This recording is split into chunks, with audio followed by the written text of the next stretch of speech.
Olá, gente, boa tarde. Eu sou a Maria Cairone, sou aluna da licenciatura na dança na UFC e estou com meu projeto de TCC com a orientadora Rosana e estou fazendo algumas entrevistas com algumas professoras aqui do Ceará, que são mulheres trans também, assim como eu, e que segue a linha da minha pesquisa, né? Que é justamente fazer essas entrevistas com elas. E hoje eu tô aqui com a grandiosa M. Virgínia, uma grande nova amiga agora, né? Que a partir da, que a partir da minha pesquisa eu conheci uma amiga que veio me apresentar ela. E aí, nós estamos aqui justamente para entender essa trajetória da Amy. Ela é uma pessoa, assim, inclusive, já de antemão, agradeço o tempo, Amy, que você conseguiu ter, que a gente sabe que todas as professoras têm um tempo muito corrido, uma vida muito corrida. Já agradeço de antemão. E aí eu quero que dê uma introdução sobre quem é você, um pouco da sua trajetória, e depois a gente vai deixando fluir com as próximas perguntas. Sim. Bem, eu sou a Amy, eu sou professora de língua portuguesa. Hoje eu trabalho no IFCE, mas antes de trabalhar no IFCE, eu trabalhei 5 anos na rede pública estadual, e eu me formei. Primeira coisa, né? Assim, toda a minha vida eu trabalhei como concurso. Toda a minha vida eu fui concursada, porque ninguém dá um emprego fácil a uma pessoa LGBT. Então, assim, eu nunca trabalhei porque alguém me disse, olha, chama ela, entendeu? Então, meu primeiro concurso foi quando eu tinha 18 anos, e eu já sabia fazer naquele concurso que eu tinha que passar, porque já havia uma pressão muito grande na minha família, porque eu sempre fui muito afeminada, a minha transição, do ponto de vista da terapia hormonal, ela é recente. Eu comecei a minha transição em 2018, mas eu sempre fui uma pessoa entendida de que eu era uma pessoa que estava num corpo que não era o que eu queria estar. Então, eu sempre fui muito afeminada, eu fui uma criança viada, então eu sempre fui muito repreendida. Então, quando eu comecei a chegar no meu ensino médio, eu já sentia a minha família meio que pressionando de que eu tinha que, ou eu mudava, ou a gente não ia tolerar muito. Então, eu já sabia ali, eu já tinha uma certa consciência de que eu estava em perigo e que eu precisava trabalhar, né? Então, esse primeiro concurso eu já quis saber, né, que eu queria passar, que eu ia passar, porque eu queria a minha autonomia financeira. Então, o primeiro concurso foi com 18 anos, eu trabalhei toda a minha faculdade, eu trabalhei na prefeitura. Eu trabalhava como, na época chamava agente administrativo, que era a pessoa que fazia trabalho de secretário, mas eu era concursada, ninguém podia me demitir, e eu podia ser a viada que eu quisesse ser, embora com muitas repreensões, mas eu era concursada. Então, assim, eu faço meu trabalho, vocês fiquem calados. Fiz toda a minha faculdade trabalhando, né, na prefeitura, né, como agente administrativo. Aí, quando eu estava terminando a faculdade, antes de terminar, eu já comecei a me preparar para fazer o concurso do Estado, concurso para professora, porque eu disse, eu não vou ficar a minha vida inteira ganhando o que eu ganhava, que era um salário mínimo. Eu disse, não, eu vou passar nesse concurso. Eu sempre sabia, sempre soube que eu tinha que fazer mais do que os outros. Ninguém ia me chamar. Não ia ser por indicação, não ia ser peixe, né, amiga? Não. Eu passei a minha faculdade inteira. Vários dos meus colegas já trabalhavam. Eu nunca trabalhei a minha faculdade inteira dando aula, nunca. Porque, né, eu era muito viada para trabalhar para aquilo. Só que aí, quando veio o concurso, eu passei. Que incrível! E as minhas colegas, sim, a maior parte não passou. Então, sempre soube que eu tinha que fazer mais do que os outros, que eu só ia ser chamada se eu fosse concursada. E aí, eu passei nesse concurso, passei bem. Eles tiveram que me engolir realmente, porque eu passei tão bem que eu podia escolher a escola, se eu quero ir para essa escola, né?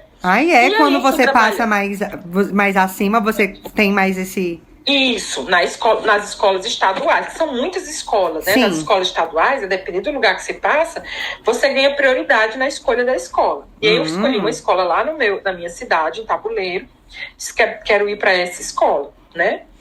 E aí trabalhei 5 anos nessa escola como concursada, de 2011 até 2015.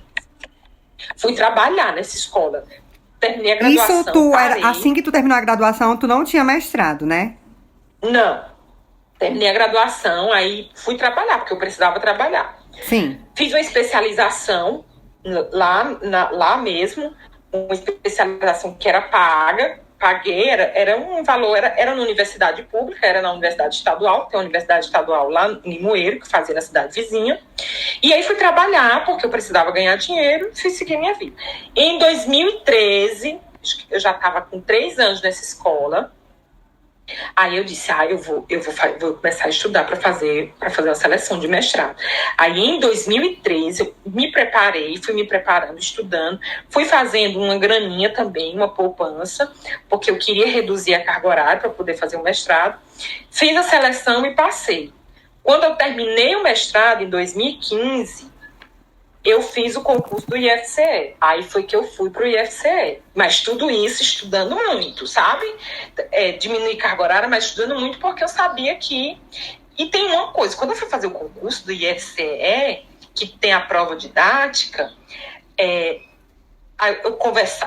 ensaiava a prova didática, e quando eu ensaiava, olha só o que é isso. Conta. Eu ensaiava da maneira que eu pudesse falar menos aviadado possível. Porque eu sempre fui muito menina. Então, não tinha. Então, eu lembro que eu tinha amigas com quem eu ensaiava, e aí eu ensaiava, olha, eu tenho que parecer ser uma pessoa séria, culta, uma pessoa, né? Porque era uma prova pra gente, né? Eu sabia que eu sempre soube que eu era julgada por ser uma pessoa LGBT. Sim, sempre. Porque nosso jeito de falar, né, já é visto como muito informal, exatamente. E até ali na marginal mesmo, né, na margem, né, da sociedade. Exatamente. Então, sabia que aquilo ia me prejudicar. Sim. Aí eu passei no concurso do IFCE, fui chamada. Então, eu tive um salto financeiro muito significativo. Ai, que ótimo. E aí, quando eu tive esse salto financeiro, eu digo, pronto, agora ninguém mais vai me impedir de ser o que eu quero ser, de viver a vida que eu quero viver, de fazer o que eu quero fazer. Agora eu terei vários espelhos da minha casa. Eu não tinha espelho em casa, mas eu gostava de me ver. Eu não tinha um espelho em casa. Hoje a minha casa tem espelho em todos os lugares.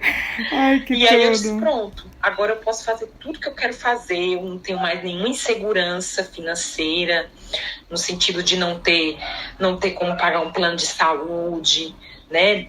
E ter como pagar o plano de saúde que eu não tinha. A segurança financeira diz, pronto, agora eu vou começar a minha vida realmente. Eu tinha 27 anos, eu disse, agora sim, é a hora.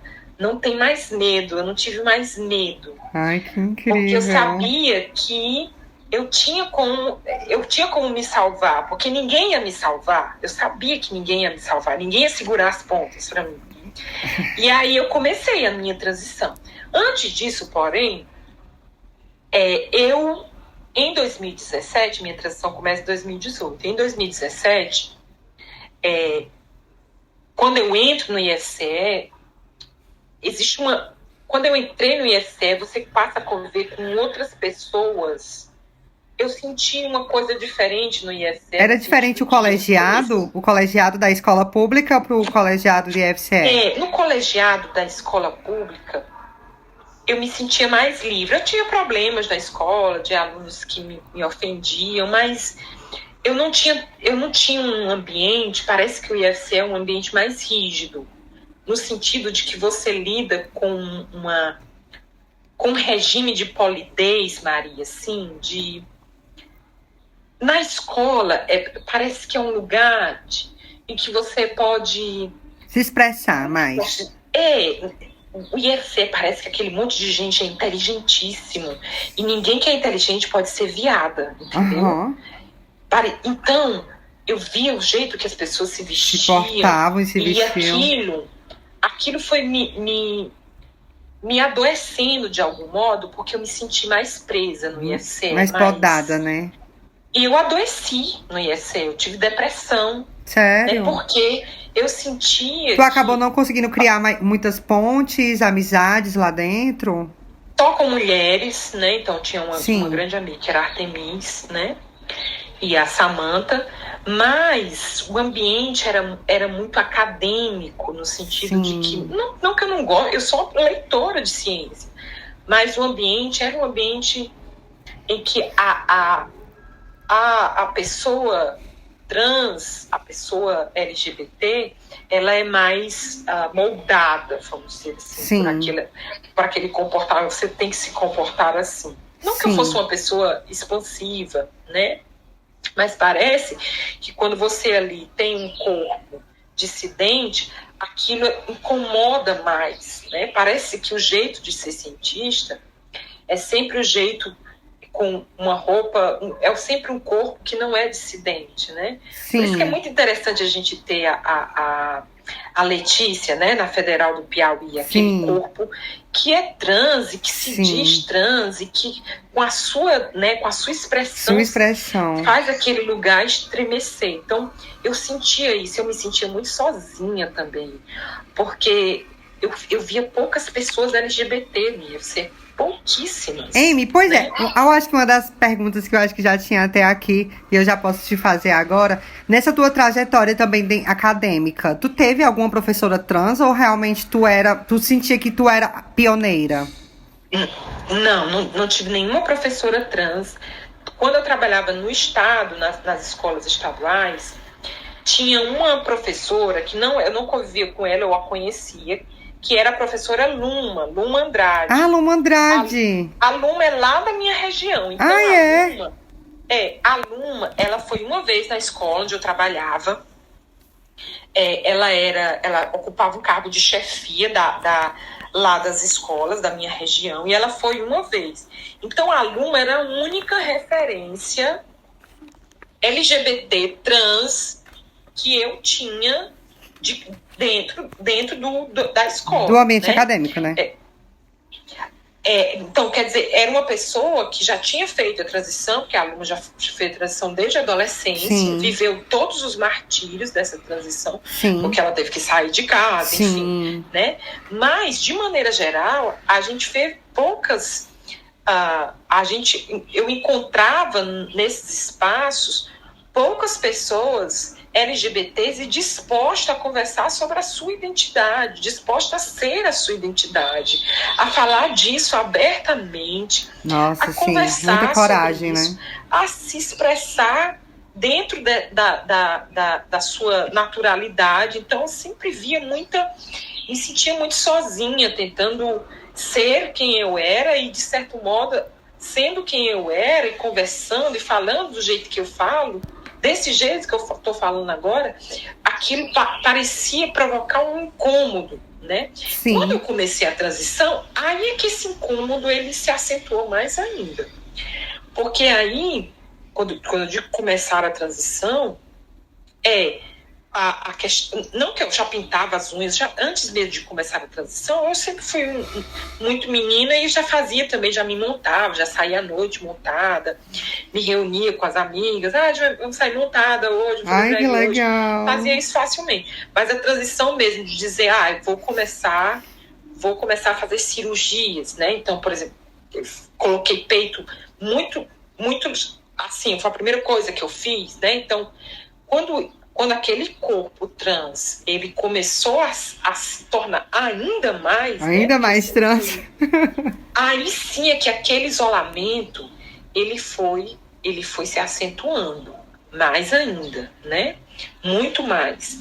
Então, antes mesmo, no IFC, antes mesmo da minha transição que eu falo mais abrupta, que é de começar a terapia hormonal, que é de colocar o silicone, de deixar o cabelo crescer mais ainda e a fazer a transição das roupas e começar, né? E, a partir desse momento, pronto, aí você sente um isolamento ainda maior, né? Porque tu sente que nessa época mais não binária tu era mais aceitada?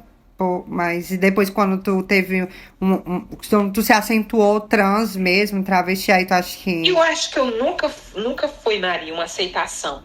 Nunca foi. Sempre Porque teve um eu era incômodo, uma né? pessoa, vamos Diferente, dizer, né? Assim, me liam como um menino gay, mas era um menino gay muito extremamente afeminado. afeminado. Então, nunca foi uma aceitação.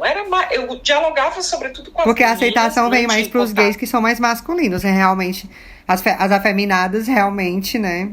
Causam essa Sim, abruptura, né? Assim. sim. Então depois isso se torna ainda mais, isso se torna muito mais silêncio. Então, antes pelo menos você tinha, oi, isso assim, assim e tal coisa. Depois se torna um silêncio, assim. Meio que ninguém se comunica muito com você, parece que há um medo, né?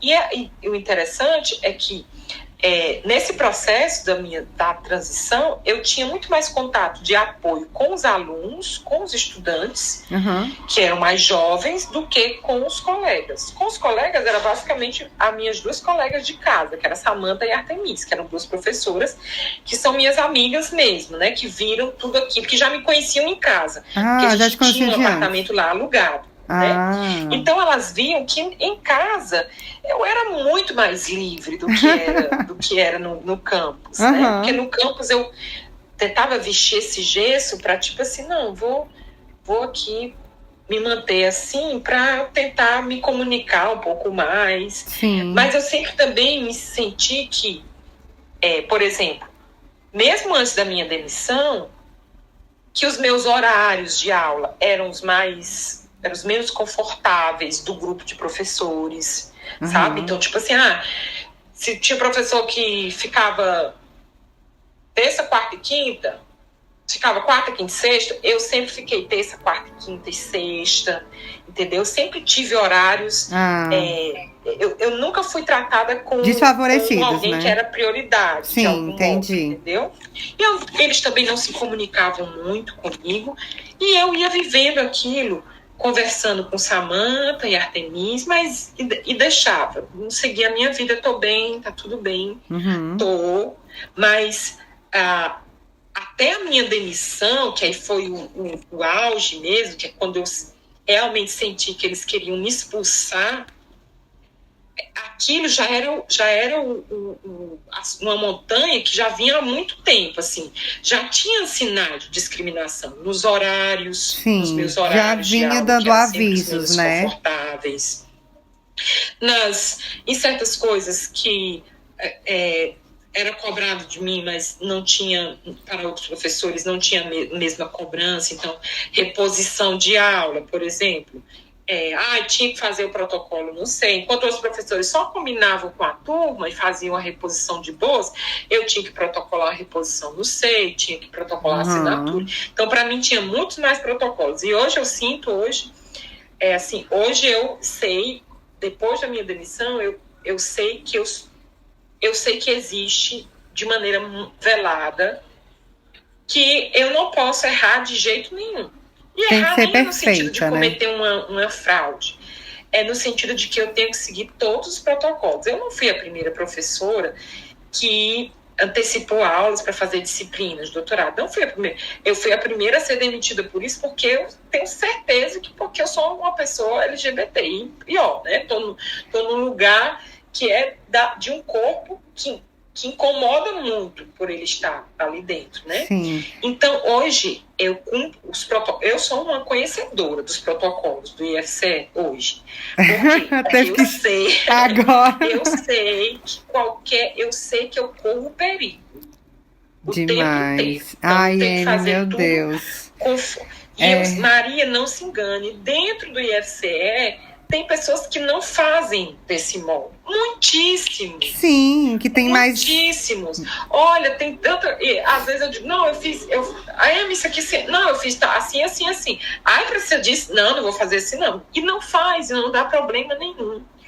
Mas, talvez, se eu fizer, dê problema. Dê problema, sim. A forma dá problema, sabe? Sim. Então, eu disse, não, vou cumprir os protocolos. Bem, mas aí quando eu entrei no IFCE, eu senti a segurança financeira que eu precisava.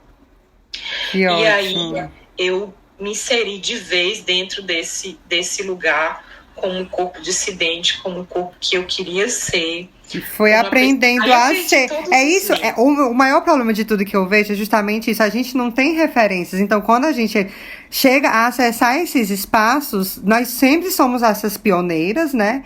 E sempre precisamos descobrir quem a gente vai ser ali dentro, né? Como a gente vai construir. Uma outra pergunta que eu constatei aqui, eu fiz aqui, né? Construir, era se tu tinha... Qual foi um dos maiores desafios, assim? Eu acho que tu já veio a tocar agora no assunto da demissão, que a Amy, para contextualizar tudo, a Amy estava no IFCE e quis fazer o seu doutorado, né, no Uruguai, e precisava de alguns dias para poder fazer presencialmente, né?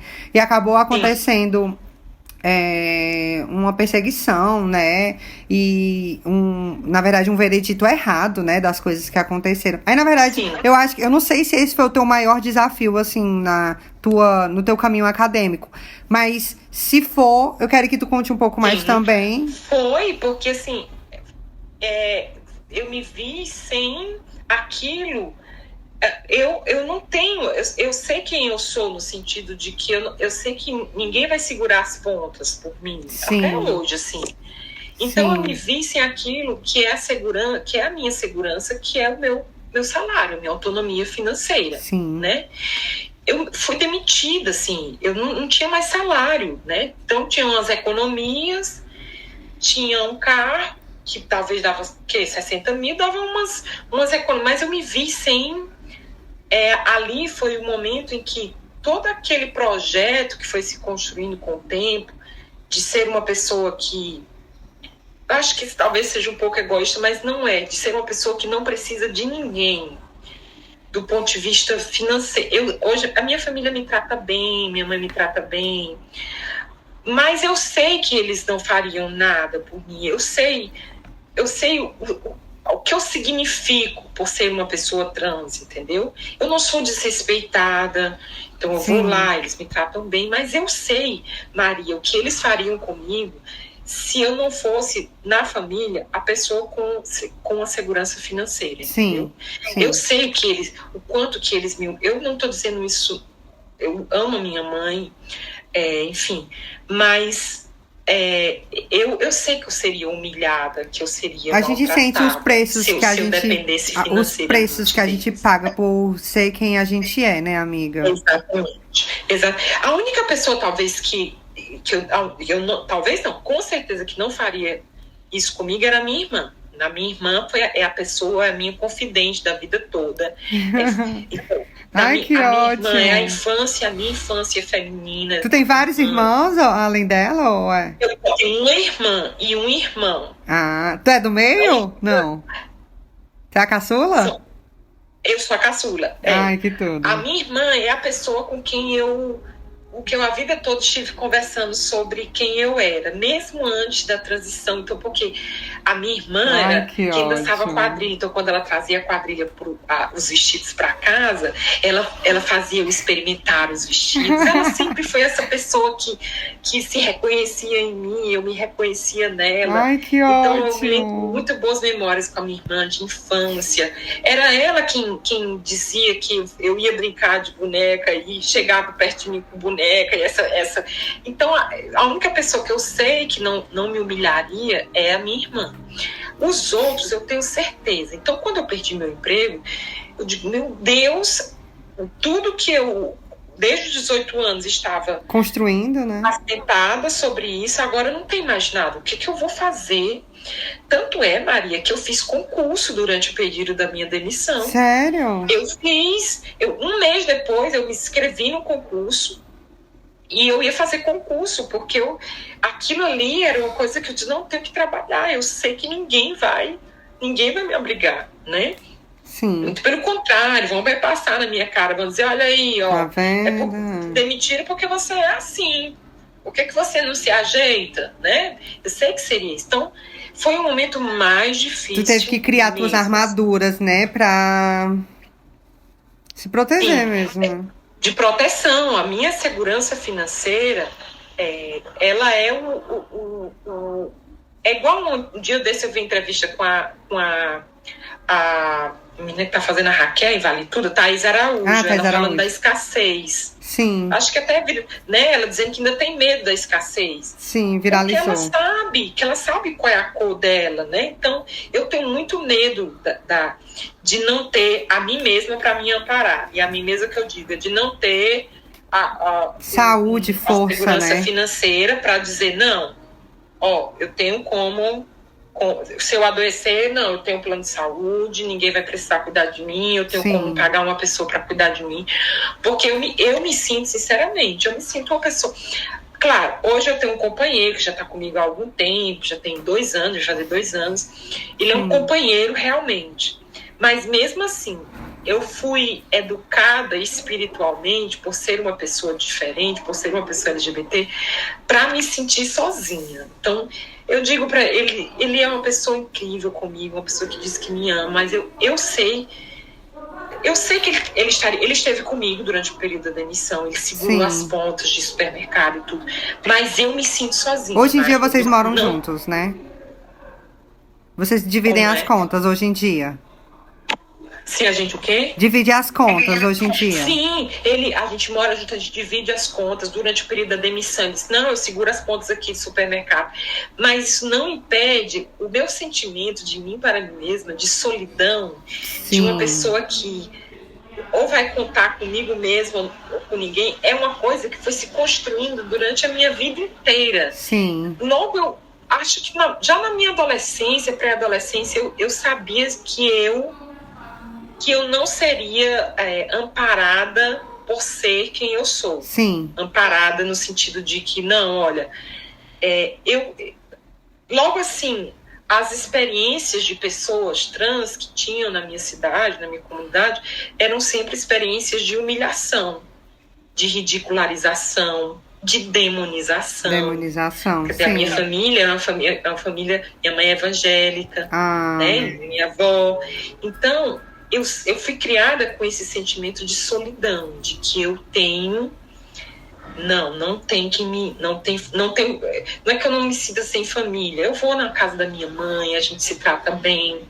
Mas o sentimento que foi se criando na minha cabeça é de que eu sou a pessoa que vai segurar as minhas pontas. Sim. De que eu não serei, por ser uma pessoa trans, abraçada da mesma forma como se eu não fosse uma pessoa trans. Sim. Então, isso tudo foi fazendo com que eu fosse essa pessoa que me preocupa com segurança financeira. Que ótimo. Assim, é os males que vem pro bem, né? Porque, na verdade, todo mundo deveria se preocupar, né? Então, super econômica, eu tô sempre pensando, isso aqui eu vou guardar para isso aqui vai ser depois. Não, isso aqui nós não vamos gastar. Bruno, isso aqui não vai, vamos gastar com isso aqui. Porque é meio que eu fui domesticada mesmo para pensar que eu não tenho amparo. E que é você por você, né? E aí é isso mesmo. Eu também sinto um pouco dessa solidão, assim, dessa solitude, sabe? Eu acho que todos os corpos trans meio que sentem também isso, né, Amy? Enfim, outra pergunta que eu tenho pra te fazer também é se teve algum momento especial ou então marcante, assim, na tua jornada, que tu gostaria, assim, de compartilhar com a gente. Se foi, na verdade, tu vencer, não sei, né? Enfim, vai, fala.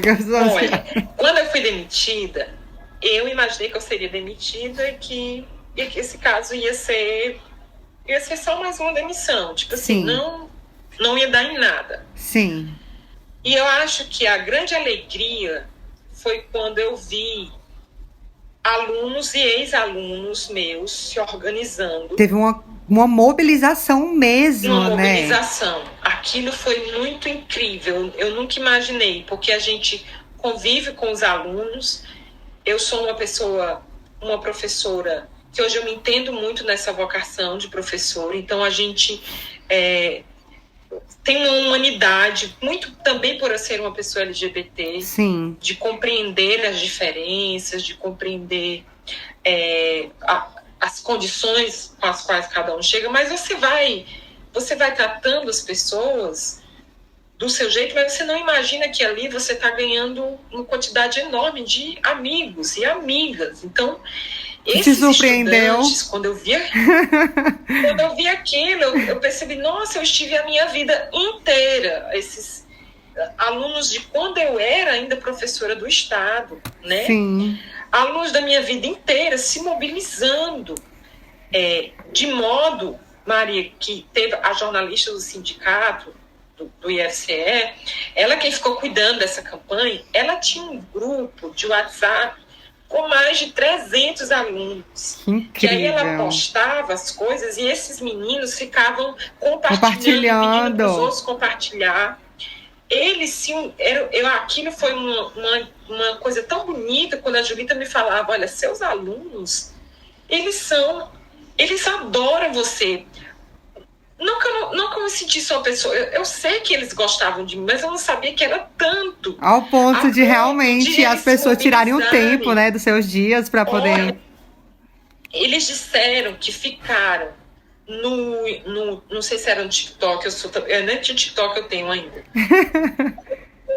de uma influência, que hoje eu sigo ela, que é a Andressa, eu não sei o sobrenome, se é Cat, que hoje ela tá até com Rica. Menina, eles ficaram no Instagram dessa menina, olha, professora Amy, faça um vídeo sobre a professora. Ela fez um vídeo assim que eu fui demitida. Esse vídeo viralizou e chegou no Mídia Ninja. Eu sei que esses meninos atormentaram Deus e o mundo. E eu achei aquilo, assim, aí nessa hora, meu coração, ali eu já tinha, se não tivesse sido anulada da minha demissão, eu já estava muito feliz Por mesmo. Toda assim. A mobilização mesmo, a união das pessoas naquele momento, né? Porque vieram pessoas de todo lugar, não foi, Amy? Foi realmente, assim, uma coisa que aconteceu, foi uma viralização nacional, até internacional também, eu acho, né? Sim, olha, e Maria, os meus alunos lá da minha cidade, do interior, alunos que tinham sido meus alunos lá, entendeu? Se mobilizando, e quer dizer, eles viam, a impressão que eu tinha, que eles viam que aquilo era uma injustiça mesmo, porque não tinha, né? E aí aquilo acho que foi um momento também, foi com certeza o momento mais feliz que eu vivi, assim, quando eu vi aquela mobilização, que eu disse, gente, eu nem acreditava, Júlia. Quem cuidou do meu Instagram, Maria, durante esse período da demissão foi a jornalista do sindicato. E eu nem acreditava, ela me contava, Amy, tá acontecendo isso assim, assim, a gente tá postando, já saiu no Mídia Ninja. Ela quem fazia, a minha senha do Instagram ficou tudo com ela, e ela ficava organizando. Sério? E eu vi aquilo crescendo por causa dos estudantes, porque Sim. Os estudantes é quem realmente compartilhar. Claro, teve colegas professores? Teve, muitos colegas, mas é incomparável com a quantidade de estudantes que foram mobilizando sua família, Sim. outros colegas, e foram mobilizando, e aquilo foi ganhando então aquilo foi muito bonito, assim. Eu senti naquele momento que o meu trabalho como professora e o meu jeito de ser, a minha verdade, o meu jeito verdadeiro de ser, sempre foi transparente, né? Sem amarra, sem querer me comportar como uma professora de uma instituição federal. Ou se gabar por isso, né? Sim, demais. Aquilo, né, era aquilo. Então, a minha humanidade comovia aquelas pessoas e eu me senti abraçada, né? Nesse sentido, parece Sim. que toda aquela minha solidão, de algum modo, ela se desfez naquele momento, porque eu me senti abraçada, muito abraçada, né? Então, acho que esse foi o momento mais especial, né? Com certeza, né? E, na verdade, Amy, tu podia, sim, sair para poder fazer esse doutorado, né? As alegações Sim. que fizeram contigo foram que você não poderia, né, na verdade. Sim.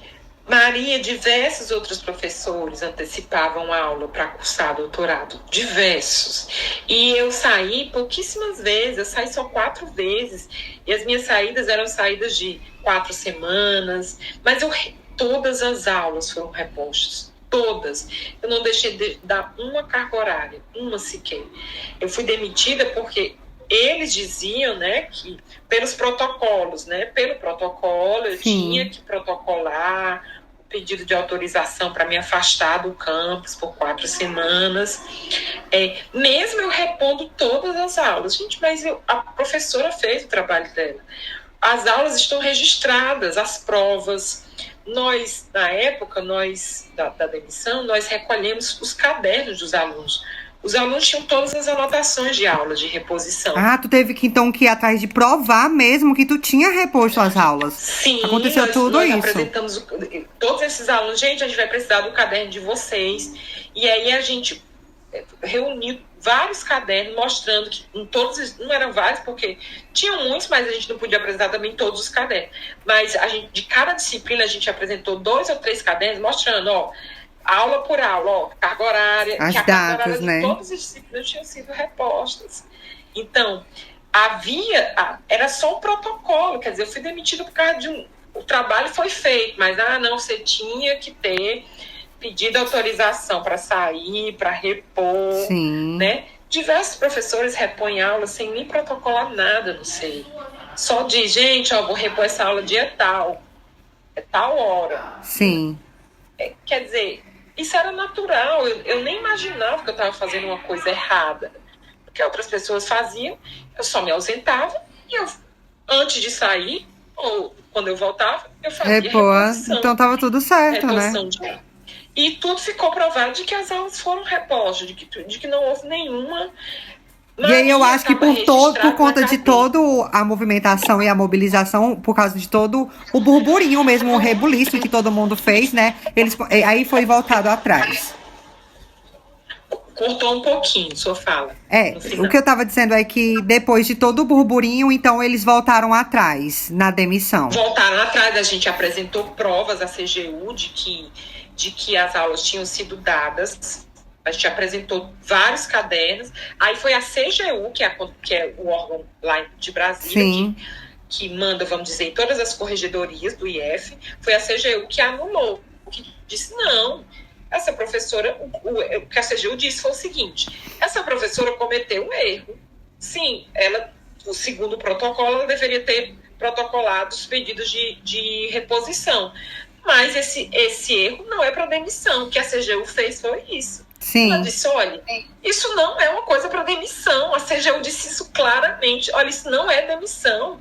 Essa professora poderia ter recebido uma advertência, ela poderia ter recebido uma suspensão, mas não, porque Maria, era uma vontade de me demitir mesmo. Então aí que tu sentiu, isso era transfobia mesmo, né, amiga? Era escancarada, né? Era pra aquele corpo dissidente dali, porque eles poderiam ter aplicado uma advertência, que era o que a CGU recomendou. Sim. Essa professora pode ser advertida. Não existe só demissão.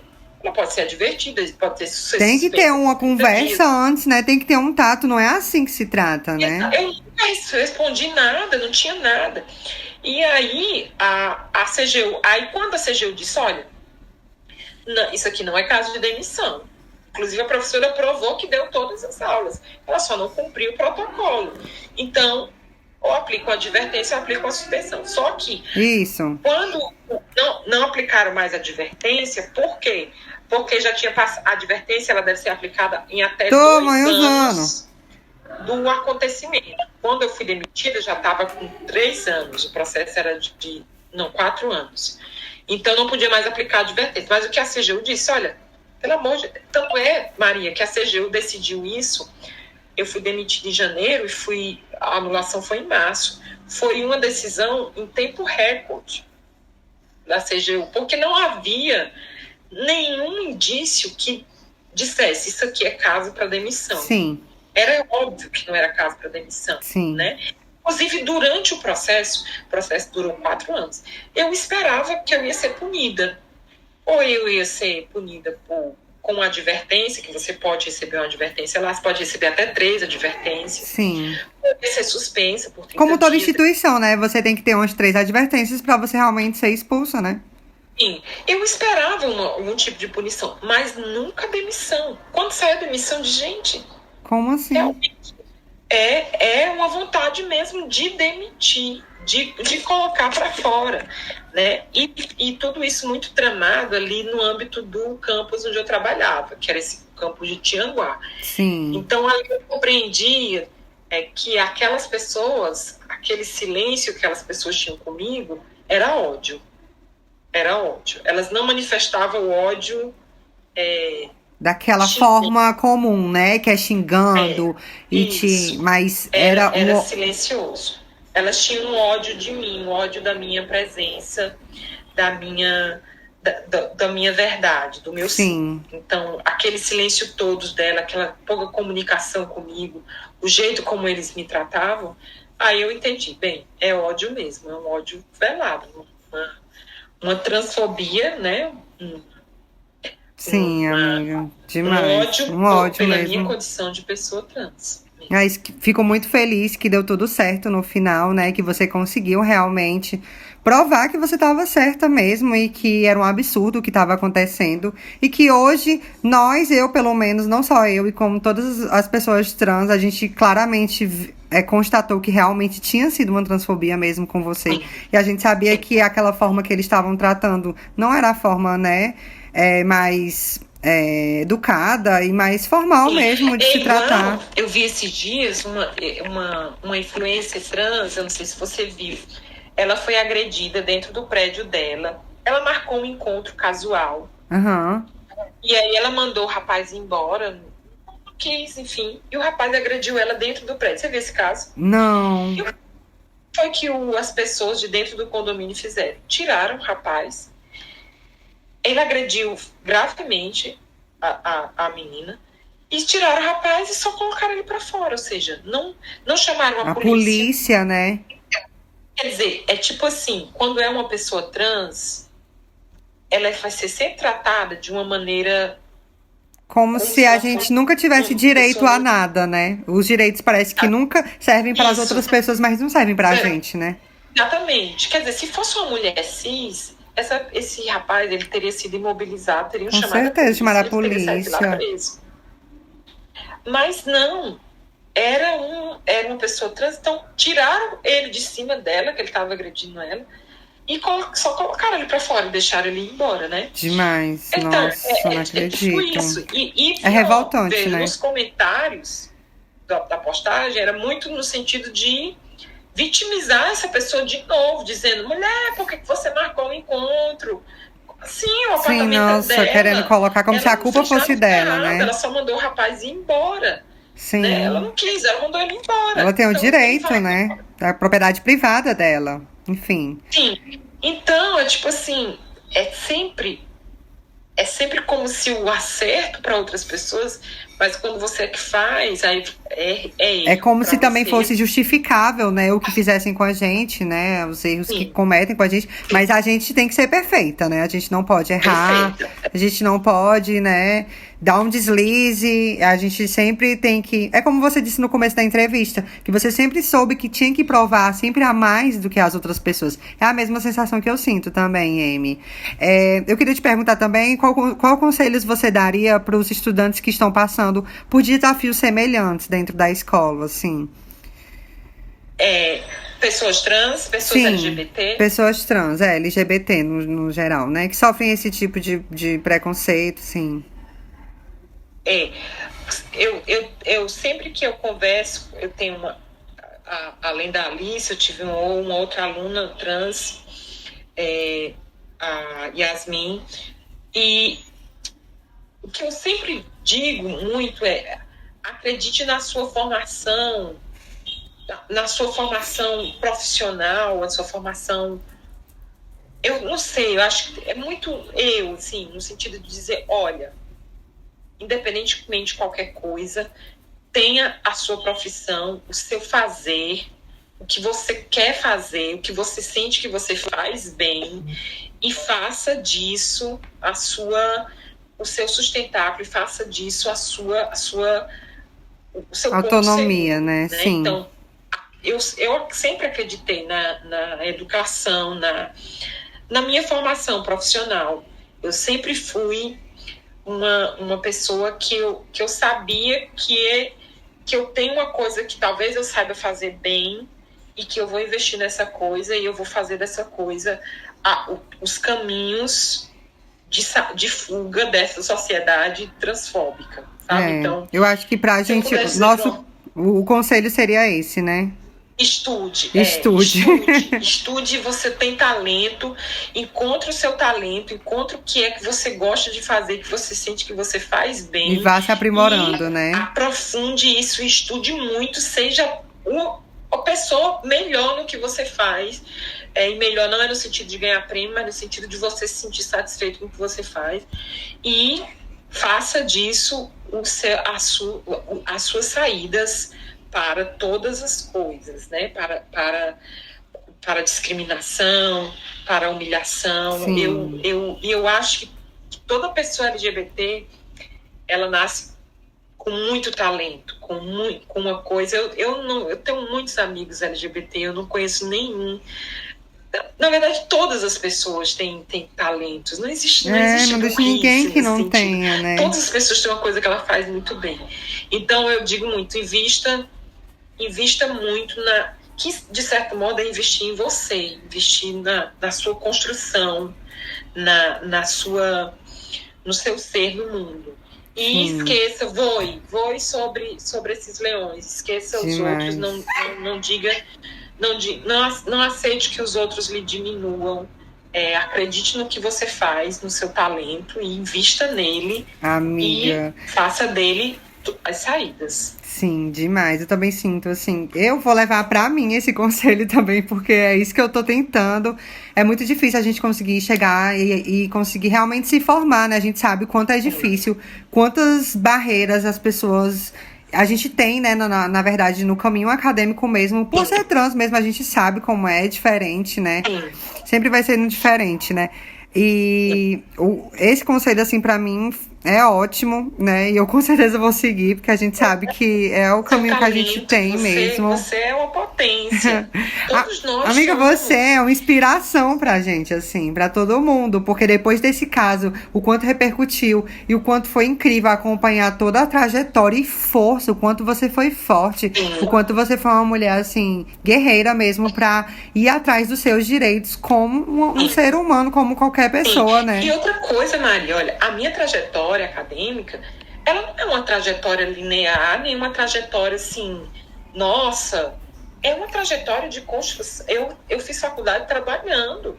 Teve semestre que eu estava cansada, eu fiz duas, 3 disciplinas, fiz só os créditos. Só para realmente mínimos. conseguir, né? Eu não fui uma pessoa. Você cansa também, mas você não deixa de acreditar. Demais. Entendeu? Então, aí no outro semestre você compensa, mas eu nunca deixei de acreditar de que eu conseguiria ter a minha segurança financeira. Quer dizer, eu fui fazer mestrado 2 anos depois do que eu tinha terminado a graduação. Né? Eu entrei no doutorado 2019, quer dizer, 4 anos depois. Normalmente as trajetórias acadêmicas, elas são assim, você sai da graduação, entra no mestrado. Já vai. Não, eu não tenho. É você que faz a sua trajetória, vai fazendo, vai acreditando. Então você vai, durante o mestrado, você vive momentos também de pensar, meu Deus, será que isso aqui vai dar certo? Será que isso aqui vai significar algum emprego melhor? Será que eu estou fazendo isso daqui por nada? Mas na minha trajetória, ela não é a trajetória assim, né? Que foi só sai da graduação, entrou no mestrado. E pronto, e um atrás do outro, né? No doutorado. Não é assim. Acredito demais. Amiga, demais, assim, eu acho que a tua experiência e o que você passou foi algo muito triste, mas ajudou também a gente a abrir os nossos olhos, né, pro quanto que o mundo ainda precisa estar mudando e quanto ainda falta as pessoas realmente entenderem que nós podemos sim ocupar os lugares e os espaços, né, de forma de poder mesmo, né, como pessoas que estão ali para serem vistas e ouvidas, né. A gente sabe que ainda o mundo, ele tá engatinhando aí, né. E essa minha pesquisa, eu sinto que ela é muito boa, porque eu vou chamando meio que as pioneiras mesmo. Todas nós, assim, ainda somos pioneiras. Eu vou ser a primeira pessoa trans a me formar, assim. Não, na verdade, ainda teve uma menina trans que se formou antes de mim, a Liz, né? E eu vou ser uma das primeiras também. Nós somos pioneiras, né, no nosso espaço. Pioneira, assim. Sim. Não é só a primeira, não é só... Né? A pioneira não é só a primeira. A primeira, sim, são todas as primeiras que vêm, né? Quer dizer, não é porque uma se formou que acabou, os problemas acabaram. Sim, a gente ainda tem muitos problemas ainda para enfrentar, mais 200, mais 1000 se formarem. Demais, amiga. Sentir que aquilo é uma coisa natural, né? Que vai... Demais, sim. Uma penúltima pergunta que eu queria te fazer é como que a tua experiência pessoal, assim, ajudou a moldar a tua abordagem como professora? Como que tu viu que, por você ser trans, você tinha uma didática ímpar, assim? Eu acho que o fato de eu ser uma pessoa trans me molda completamente enquanto professora. Eu acho que eu não seria a professora que eu sou se eu não fosse uma pessoa trans. No sentido de que, primeiro, é que o simples fato de eu conviver com... Semestralmente eu convivo com, talvez, pelo menos talvez todo semestre no S1 eu convivo com mais 100 pessoas novas. Sim. 30 pessoas do curso técnico, mais 30 do curso integrado, pessoas novas. E essas pessoas, para muitas delas, eu sou a primeira pessoa trans.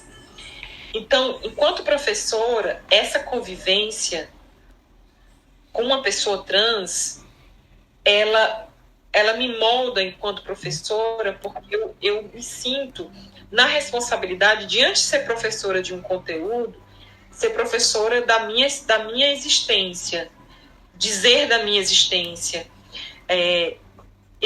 Estar ali com eles para muitos deles, uma experiência que eles boa parte deles não viveram. Né?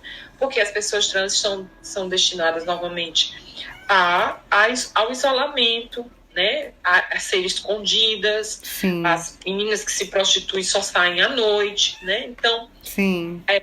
A minha vivência como professora é antes ensinar a minha existência, dizer da minha existência. Olha, eu sou aqui uma professora que chega como as outras e que transita por esse espaço, ou seja, naturalizar a minha existência.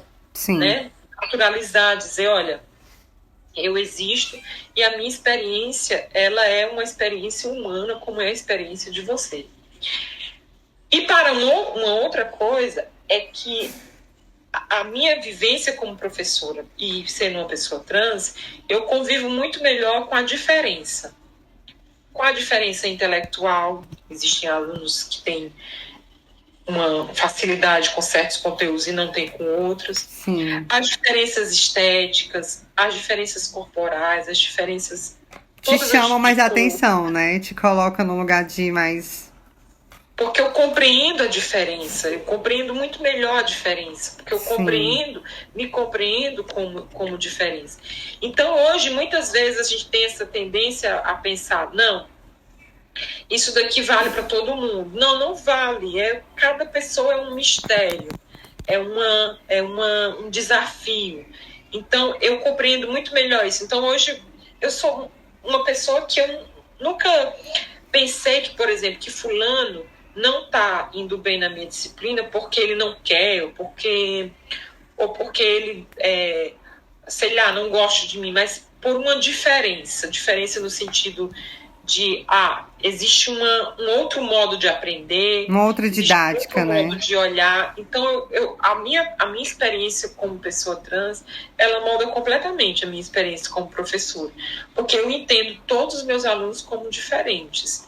E é uma coisa, inclusive, assim, eu estava conversando com ela, tá todo mundo em transição.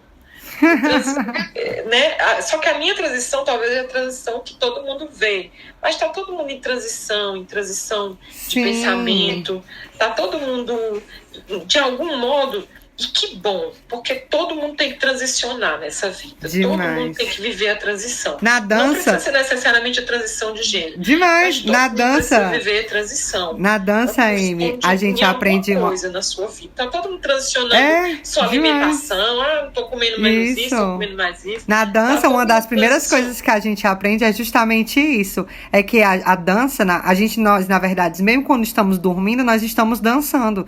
Nós estamos sempre dançando, porque o nosso corpo sempre está em movimento. E a gente sempre vai aprendendo novas coisas e vai se entendendo novas pessoas e escolhendo também quem a gente quer ser, né? O que a gente quer ser pro outro, né? Quem a gente quer ajudar, quem a gente quer próximo, né? Enfim. Amy, para finalizar aqui nossa entrevista, eu vou te perguntar o que é que tu espera do futuro, assim, tanto na tua carreira quanto na tua trajetória de vida, assim?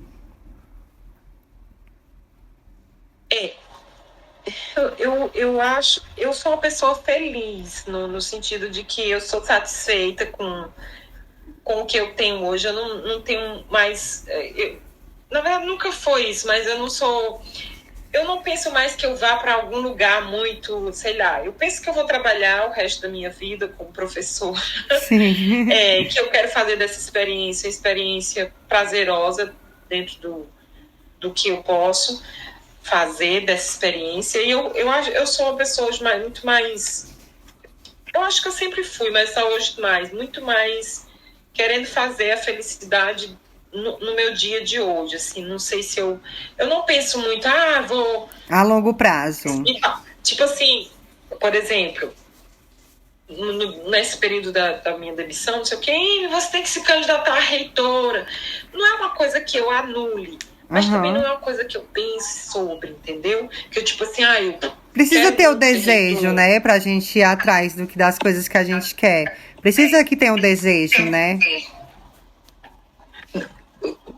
Maria, repita aí, cortou um pouquinho. Pronto, precisa que tenha o desejo, né? Pra gente ir atrás. Não, talvez nesse momento não era o desejo de você querer ser reitora, né?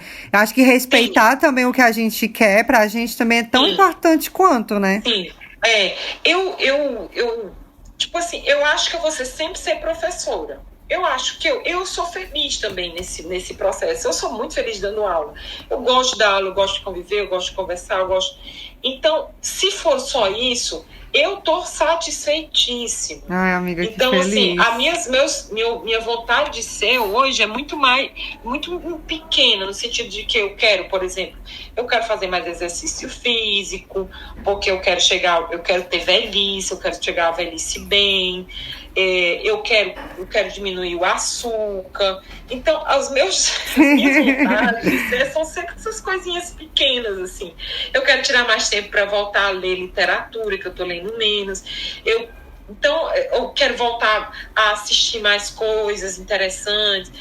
Mas eu acho que aproveitar mais da vida no simplório mesmo dela, né? Naquilo que tu gosta. Na minha vida cotidiana, sendo mais feliz. Eu sou muito feliz com a minha vida cotidiana. Quando eu vou pra casa da minha mãe, que eu fico ali no sítio, nossa, que eu fico muito feliz. Tipo, talvez meus projetos é mais mesmo nesse, de me preparar para uma velhice saudável.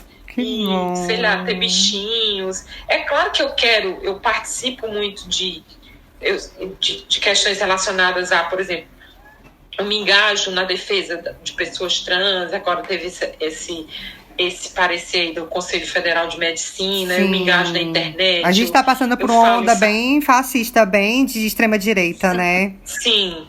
Eu falo em sala de aula, eu me engajo, eu também me preocupo com questões relacionadas à natureza, sou muito floresta, muito bicho, muito indígena, mas minhas vontades de ser é bem essa coisa cotidiana mesmo, de conversar mais, de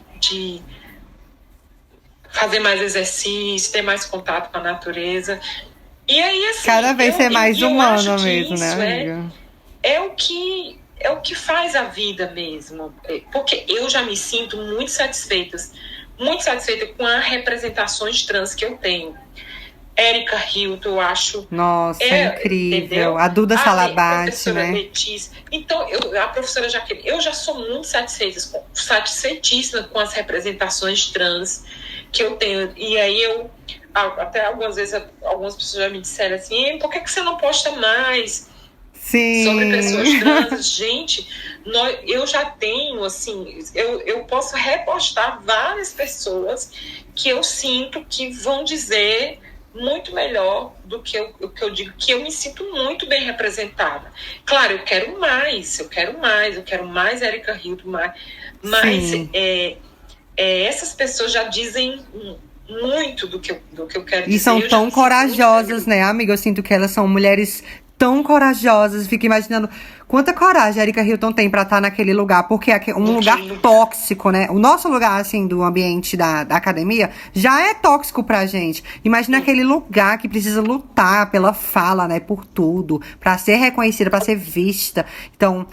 Mas a gente sabe que ela tá fazendo um trabalho incrível. Espero que ela venha a ser presidenta também, assim. Sim. Eu acho que o que eu fico... Se eu tivesse um desejo, assim, um desejo grande mesmo de...